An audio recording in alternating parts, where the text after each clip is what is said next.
Hello everyone. నేను మీ doctor Tirupatirao Kastam, consultant physiotherapist in metro physiotherapy centre. నేను ఈ వీడియోలో అయితే సయాటికా గురించి అయితే డిస్కస్ చేయబోతున్నాను. సయాటికా అనేది మెయిన్గా మనం 40 నుంచి 50 ఇయర్స్ మధ్యలో ఏజ్ ఉన్న వాళ్ళు అయితే ఎక్కువగా చూస్తూ ఉంటాం.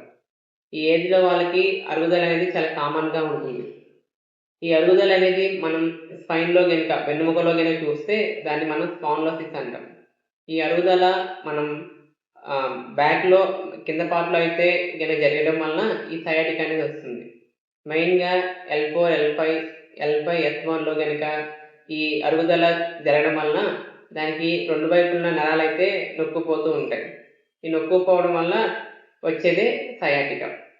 ఈ సయాటికా వచ్చినప్పుడు లక్షణాలు ఎలా ఉంటాయంటే, ఫస్ట్ మన నడుములో కింద పార్ట్‌లో అయితే నడుము నొప్పి అయితే రావడం స్టార్ట్ అవుతుంది.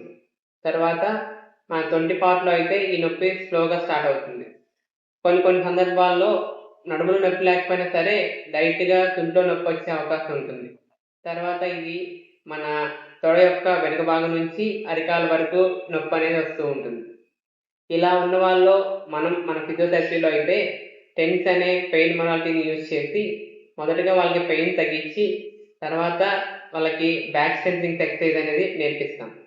ఇలాంటి పేషెంట్స్ మెయిన్‌గా గమనించాల్సింది ఏంటంటే, ఇది మనం ట్రీట్మెంట్ ఎంత ముఖ్యమో తర్వాత వాళ్ళు ఫర్దర్ లైఫ్‌లో తీసుకోవాల్సిన జాగ్రత్తలు కూడా అంతే ముఖ్యం.